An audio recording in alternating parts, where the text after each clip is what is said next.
Bana République démocratique du Congo, chers amis internautes, congolaises et congolaises, je vous salue tous au nom de l'Union pour la démocratie et les progrès sociaux, l'UDPS en sigle.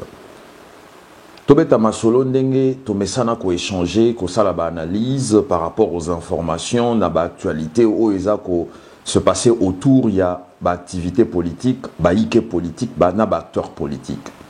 Bana République démocratique du Congo, lelo to kobeta lisolo moko sur qu'est-ce qui s'est passé à Genève pour nani ndeko Moïse Katumbi akendaki bongo Genève et comment est-ce que bato ebele oyo ba bengi biso na téléphone ba meka kotuna moi makambu ba observaki autour ya Moïse Katumbi qu'est-ce qui s'est passé to memela bango moi lumière na masolo oyo elekanaki na Genève.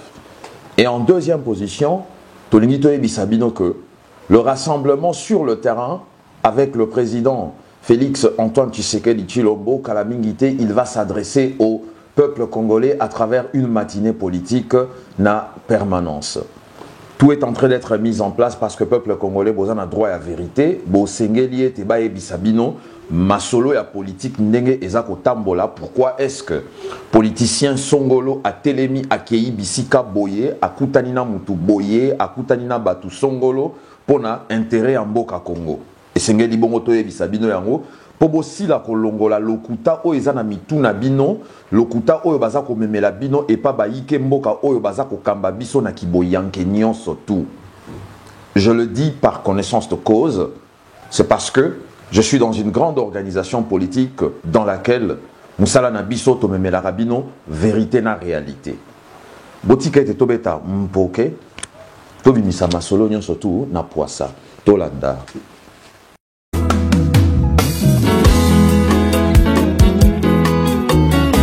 Félix Antoine Tshisekedi les rangers, les Josué, tous les la papa, Poitiers Libiso, héritage. Ya titi, zamba ya tinda ye azala kali bozara, azala kili bozara, bona bongo. Ya titi, zamba ya tinda ye azala kali bozara. Bana République démocratique du Congo et Sengeli Teto Banda na masolo ndenge et salemi semaine oyo. Bomoni ba événement ezakolandana.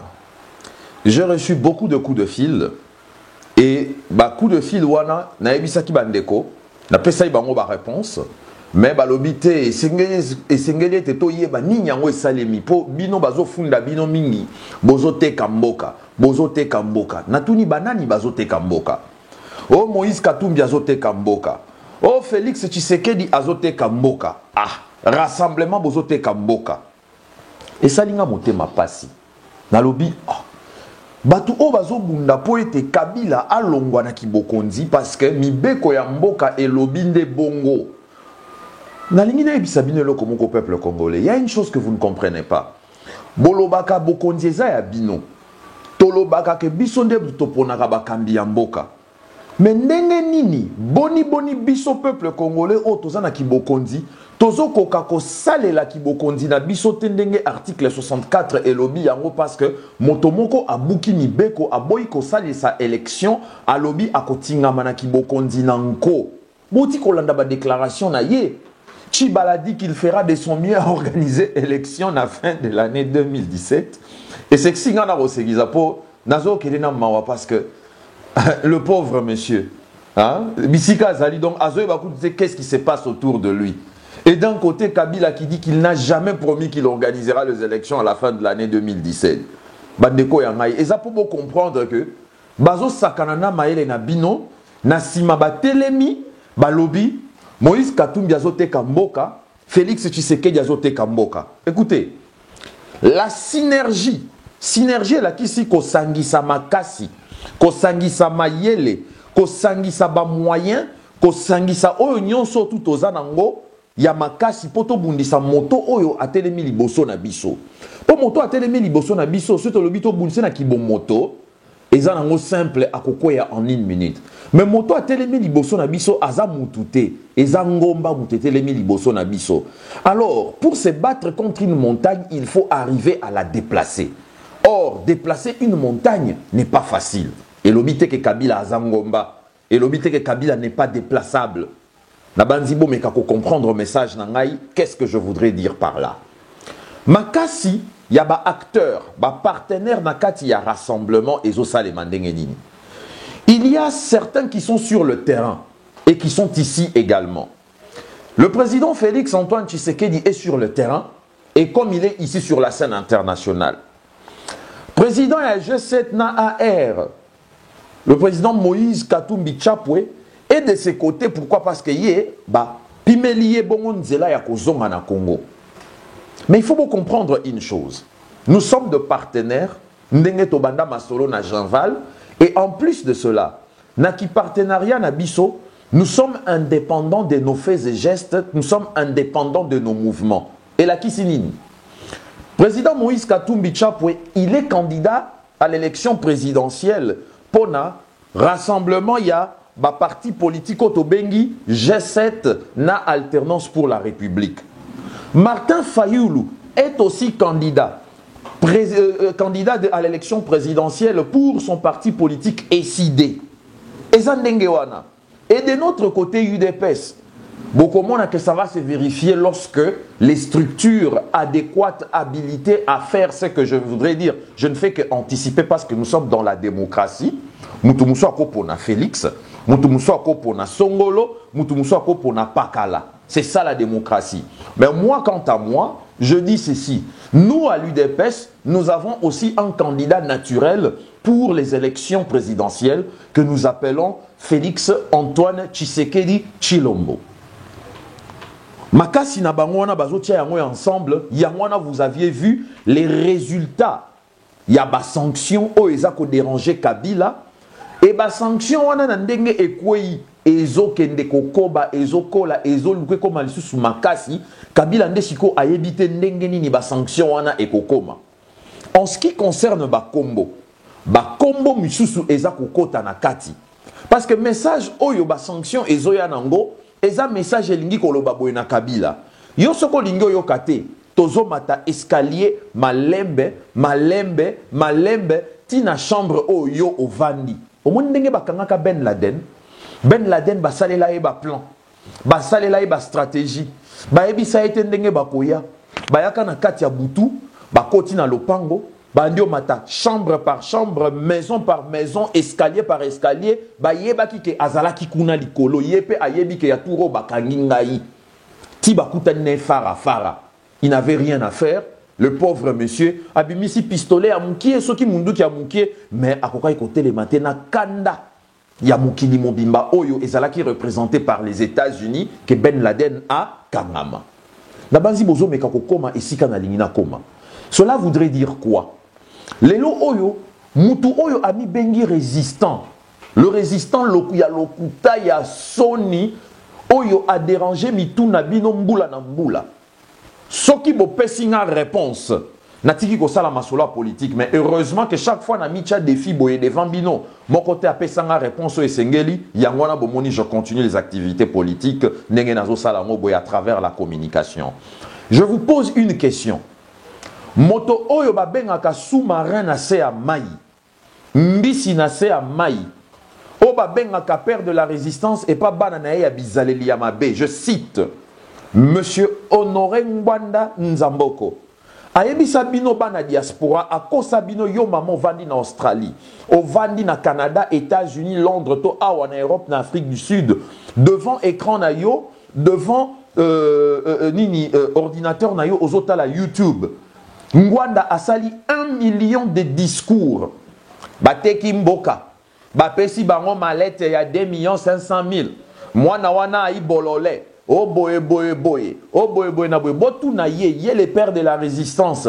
Et loko nini esi asali loko la démarche pour ete bapesa ata Kabila sanction. Et ça pour koyebisa bino que ça fait très longtemps. Le monsieur là a toujours travaillé pour Kabila indirectement à travers Kengo Adondo. Oyo alekanaka epa Kalev apesi mbongo o esengeli epa Honoré Ngwanda akabole libana na eba 200-300 € awa na poto. Botu boye bisangai, bobi misela ngai esika motowana asala ata démarche moko ba sanctionner ata likili soda caporal ya pamba na armée côté à Kabila à mon côté. Alors pourquoi est-ce que bino ba congolais biso ba congolais tokotelema tokende kobundisa baninga oyo bazotia makasi na bango pona koluka balembisa moto oyo aza en face na bango aza konyokola bino? Attendez, je vais maintenant vous dire la vérité. Moïse Katumbi n'a pas besoin de l'argent de Kabila. Moïse Katumbi a l'argent. Félix Antoine Tshisekedi n'a pas besoin de l'argent de Kabila. Félix, je vous le dis aujourd'hui, Félix Antoine Tshisekedi n'a pas besoin de l'argent de Kabila. Félix Antoine Tshisekedi a tout ce qu'il faut pour vivre très bien. S'il a besoin d'aller en vacances aux États-Unis, na plage, na Miami, en Californie, il va prendre femme et enfants, avion, il a les moyens de s'offrir tout ce qu'il veut. Mais loko la balobi que biso loko la toza déjà bisika wana to komi botike de to sungape baninga na biso peuple congolais bakoma quand même na niveau moko esengeli ke bamiye ba que lelo lobi soki na lingina tinda mwana na kelasi naza na musala na kosala mbongo emonani bakei bongo nde loko il faut beau comprendre. Alors nakiti siko na masolo pour na si la faire comprendre bino pourquoi est-ce qu'ils sont allés à Genève. Moïse Katumbi Tchapwe est allé à Genève parce que il est allé auprès de l'HCR à présenter Kanaye pour obtenir une protection pour assis la kozonga na mboka à continuer à exercer l'activité politique naye sur le terrain. Je me répète, Moïse Katumbi akendaki CPIT. Moïse Katumbi akendaki bongo na Genève na siège à ACR. Akendaki na siège à ACR parce que il a fallu akoma bisika wana pour a continuer l'activité politique naye et sengeli bongo azala kuna asenga protection pour etayer asi la kozonga asala ba activité naye. OK. Dans la forme, c'est bon. Mais dans le fond, il y a un problème.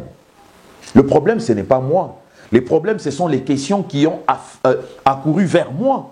Les questions, ce sont les questions Batouni, Bisso, proche, il y a UDPS, Bisso, Baekan, il y a UDPS, Bisso, proche, il y a Félix, Bisso, proche, il y a instance, il y a parti, na Bisso. Batouni, Bisso, Montuna. Nabandi, président Moïse Katumbi, partenaire monnaie na kati ya rassemblement, Misika Zali, conseiller autour naye, na bongo motoazara plus proche naye, M. Salomon, Bisika Bozali, par hasard, par souci d'information, le but, le pourquoi, Nazako, mais ma éclaircissement, oyoto, interpellation, oyo. Ça ne dépend pas de moi. Ça dépend de ceux et celles qui m'ont interpellé. Et dans mes prérogatives, je me dis que je dois éclairer la lanterne.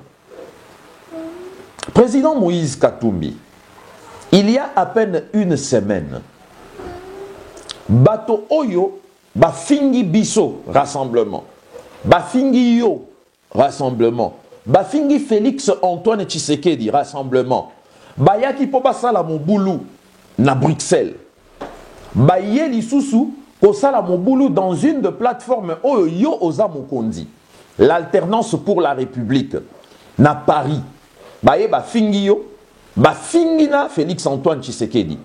Maintenant, Oyo Nyonso Touwana et Salemaki, Bisso UDPS, nous sommes montés au créneau. On a défendu. Bisso UDPS, nous avons érigé un mur. Tobeti Massasi en direction à Batu Oyo, Bayaki Kosala Lokola, va créer information, va créer buzz. Tobetaki Massasi en direction à Bangote. Massasi Oyo Replikaki, Tobetaki Yango en direction. Il y a Kabila Oyo Atindaki, journaliste naye, Lambert Mende, Jean-Marie Kassamba, Nabat Nyonso tout Bazalarana Congo, va récupérer situation contre Yo président Moïse Katumbi, contre le président du rassemblement Félix Antoine Tshisekedi Chilombo. Nalingi na expliqué boye. Président Moïse Katumbi, batu babengi biso yoza partenaire na biso na kati ya rassemblement batu babengi biso balobi pona nini président Moïse Katumbi yeko aza na kati ya rassemblement il peut tolérer que batu oyo bafingi bino bafingi président Félix bafingi rassemblement même pas une semaine atiki bango baya na Genève ndenge ba image bokomona ekozala ko défiler. Pourquoi est-ce que atiki bango baya basala oyo esengeli basala po ete babima batu babima banani na misu ya ba congolais? Je vais répondre kasi tolandana nous moi séquence ya maloba na bango pour comprendre que batu oyo moko batungisaka bino peuple congolais bisika bovandi yo maman oza na Australie tonton oza na Australie ndeko oza na Europe na Amérique na Canada États-Unis na Londres bovandi bazotungisa bino que non Moïse Katumbi ateki mbongo ateki mboka hein Moïse Katumbi ateki mboka Félix Tshisekedi bateki mboka rassemblement tolingi lisusu komona bango awa na Europe te makambu bakosala ekozala lisusu te alors oh bandeko boloba kike boko bimisa bitumba toyoka nanu bango ndenge baza koloba pe botala image eza kobima na sima awa boyebisa ngai oyo eza munoko ya pamba to eza kotungisa bino ba congolais inutilement et en plus de cela nalingi naloba boye bino baye o bolandaka bango na sima boye pe 5-7 personnes botelemi na sima vous n'avez rien à faire na poto vous n'avez rien à faire bisika bozali ah nalingi nayebisa bino bakendaki kosenga mbongo bakendaki kosenga mbongo batie na bapoche na bango bakendaki kosenga mbongo po batia na poche na bango botu na bango mbongo botie wapi mais ngai nakoki jamais koloba ke to ko confirmer que président Moïse Katumbi azui apesi bango mbongo soki apesi bango mbongo tango musu eza po abimisa bango ba bololé tango musu eza po na bimisa bango ba aventurier parce que président Katumbi fait partie du rassemblement. Les rassemblements acquis toutes les plateformes politiques. Et au sein du rassemblement, qui est le président Félix Antoine Tshisekedi Tshilombo. Bon, que Félix Antoine Tshisekedi Tshilombo a mis comme l'écoute na nte na poto. Batu oyo munoko pamba batia katala ndenge bakeko bima ridicule. Bangwana na sima, malanda ngombe, ba weleli bakanga photo, ba weleli bazwa ba selfie kuna. Je ne parle pas des journalistes, mais katina bango za la journaliste pe moko. Azape elongo moko na bango. Andreas Mouzon. Un garçon que je tentais beaucoup plus de donner de conseils.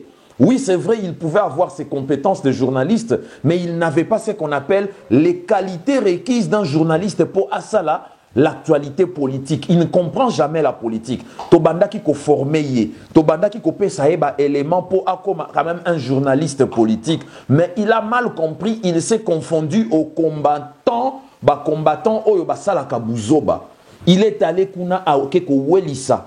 Selfie na président Moïse Katumbi. Il est allé même proche du président Moïse Katumbi. Lui qui a raconté des bêtises sur les rassemblements, Ketozote Kamboka. Lui qui a raconté des bêtises sur le président Félix Antoine Tshisekedi. Sikoyo, qu'est-ce qu'il se retrouve autour du partenaire du président Félix Antoine Tshisekedi en train de faire?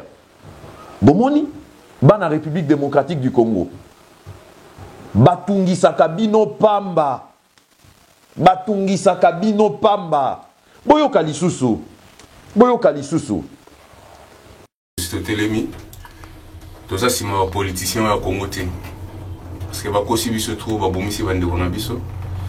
Ah toza na kati ya koluka place mort réunion zo salema ya obatama ya Félix Tshisekedi. Batune fala bakutana ndete obage na Paris avant bosalelo au football ekipa na biso. So Nabandi bino moko bozoyoka, nabandi bino moko bo comprendre. Alors lelo na kati ya poto, oyo nyonso to abibengi combattant. Boka mwate bato na bazalaka pe na courage. Ndenge ba utaki kuna, bakozonga pe baluki basala émission ba récupérer balobi te. Bango basenga ki biso pardon. Te tokenda ki kuna to exija ki bango ba point de vue na biso. C'est faux. Ils se sont rendus ridicules. Tango bakei kuna bakei na réunion ya partenaire ya rassemblement la réunion à partenaire à rassemblement, le président du rassemblement, Félix Antoine Tshisekedi, Abimisi Bango Banamike, il n'a même pas dit un seul mot. Même pas un seul mot. Mais Bota la Nenge Babimi ridicule. Donc, Bana République démocratique du Congo, je voulais faire cette mise au point pour vous comprendre que, au sein du rassemblement, nous sommes libres, chaque parti politique, de faire ou d'entreprendre nos activités indépendamment de la plateforme Le Rassemblement, mais nous sommes dans la synergie, nous sommes dans l'unité pour combattre la personne en face de nous qui ne veut pas laisser le pouvoir, tandis que la loi lui a interdit déjà depuis le 19 décembre de ne plus être à la tête de l'État congolais. Les sanctions n'ont pas fini de pleuvoir. Les sanctions arrivent encore avec une dimension supérieure par rapport à celle que vous aviez vue ou entendue. Bientôt, M. Kabila va fléchir. Bientôt, M. Kabila va faire marche arrière. Bientôt, le peuple congolais, vous allez comprendre qui sont ceux et celles qui se battent réellement pour vous. Kalamingite, Bokomona Awana Poto, Tokosali sa conférence monene.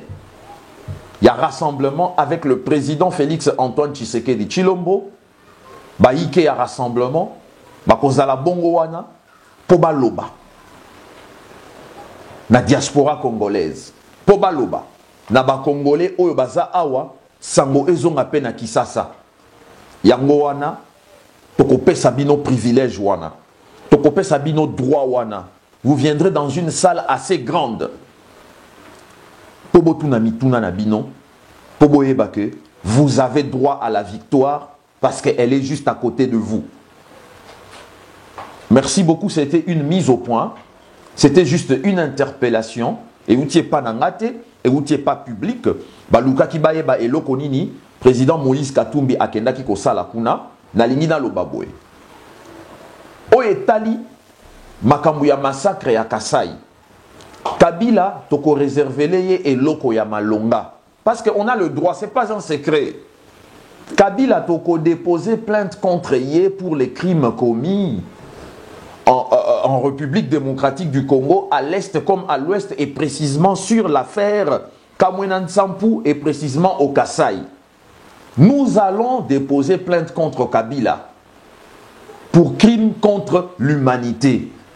Kabila va reculer. Alors, alingi plainte wana ekota sikoyo, to alingi azonga sima, a respecté résolution 2348 parce qu'il ne s'agit plus de l'accord.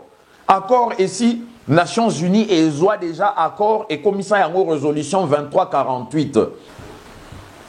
Donc nalingi kolobaboué. Oyo Kabila asili ko sala ya mabe na mboka wana. Bande konabiso bakufi na est, bakufi bongo na ouest dans le Kasai. Boye bayango très bien que Kabila croyait qu'il allait être impuni. Alors, niveau makambo komi kokende, Kabila sera obligé de faire marche arrière et cette fois-ci, il va faire marche arrière na niveau moko impossible bogondi mayangote. Parce que mapata likolo ya Kabila eza ya koyinda na ndenge moko ya kosakanate. Azo comprendre yangote, il fait semblant ya kobima devant bino, je reviens du Kasai, j'étais en Mbujimai, aucun Mbujimai, aucun Kasai. Sécurité oyo batie autour na yo na Kasai. Tomona ngo jamais na Kisasa. Et belé abana moura boy. Et belé à sécurité boy. Tu te reproches quelque chose. C'est que tu sais ce que tu as fait. Comme on le dit toujours, un criminel ne peut que retourner na lieu ya crime bisika oyo a commettre crime na ye. Donc soko bomaki mutu. Pose à la sûre que bakolanda yo te pose à la sûre que musale salemi malamu. Okozonge la bisiko bomaki mutu poyo oya koyoka oyo batu baza koloba. Ngam na lobi yango te za baike français mutu balobi yango. Donc bana République démocratique du Congo na pesibino merci mingi na ndenge boza vraiment très branché na masolo ndenge za kokende ndenge boluka kiboye ba ce qui s'est passé à Genève. Il y aura d'autres réalités et Kobimanasima, ce qui s'est passé à Genève, mais pour vous retenir une chose, ce qui s'est passé à Genève, c'était pour vous démontrer même pas une semaine. Bovanda kanabandaku, boyo kaka biso oyo toza kobundisa Kabila ya solo bolanda Honoré Ngwanda te bolanda bana na ye te bolanda pe bana ne mususu bakendaki na Suisse te bakendaki na Suisse po bakende koluka mbongo epa ya président Moïse Katumbi kasi président Moïse Katumbi ayokisi bango soni atiki bango bakota na salle atiki bango bazala ndenge bazalaki wana po congolais na congolais to mona mabe na bango lokuta na bango ndenge ezalaka. Président Moïse Katumbi bana Congo balobi boye mbala sima bato boye kopusa kutu bango pembeni na yote po bato boye bakoki pe koya ata soki sécurité zalaki makasi autour na yo bakoki pe koya ko sala yo eloko ya mabe. Cela veut dire bakokaki pe koya na réunion moko ya munene tozanango Félix Tshisekedi azawana yo zawana Martin Fayulu azawana ba Delice Sanga Lutundula et les autres ba yene fils que baluka ba atteindre yoto Félix Tshisekedi soki ba raté yo ba atteindre ata mutu mususu ndelo ko bana Congo et sali bango motema pasi bato ba fingi yo ba fingi Félix Tshisekedi ba fingi rassemblement. Comment est-ce que moins d'une semaine ba mi retrouver pembeni na yokuna na Genève? Ce n'était qu'une interpellation. Je vous remercie beaucoup. Ndenge bozalaki nombreux.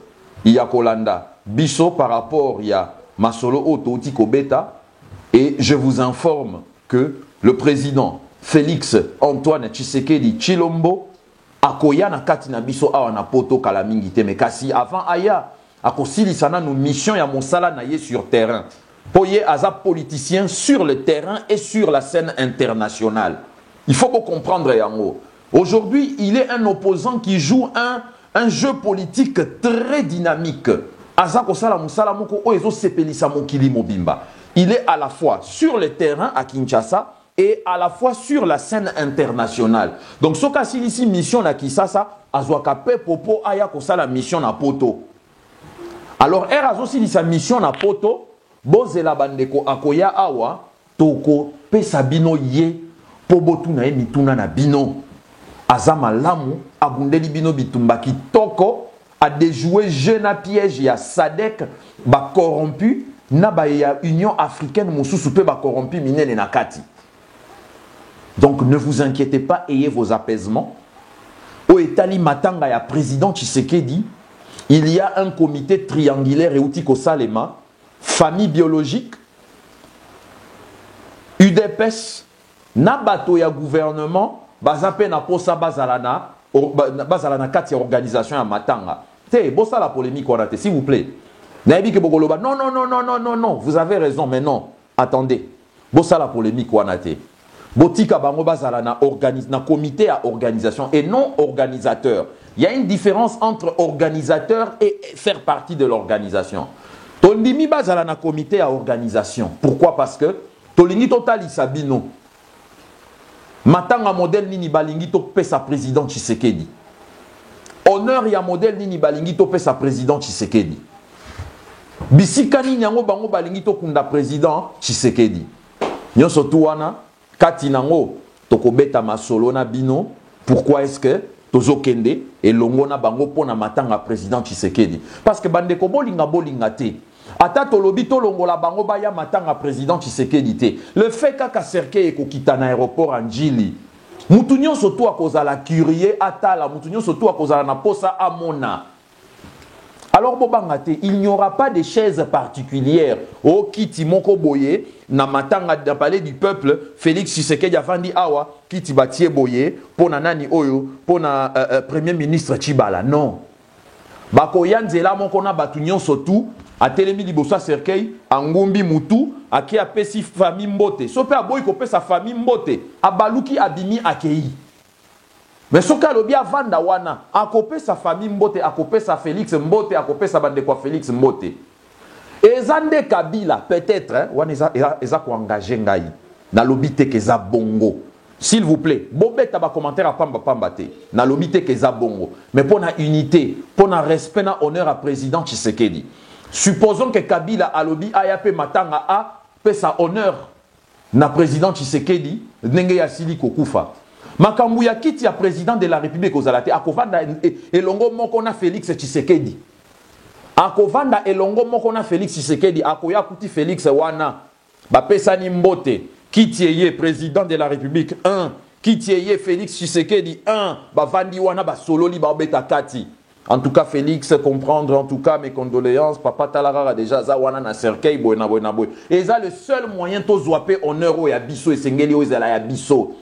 Ba responsable nangai na UDPS bazo comprendre ici quand na lingi na coma. Donc ce qui kabia linga il n'y a pas de question. Garde à vous. Non. Il n'y a pas oh lolo, oh là là. Non, pas question. Fanfare, papa, para. Non. Fanfare ekobeta mapona Tshisekedi.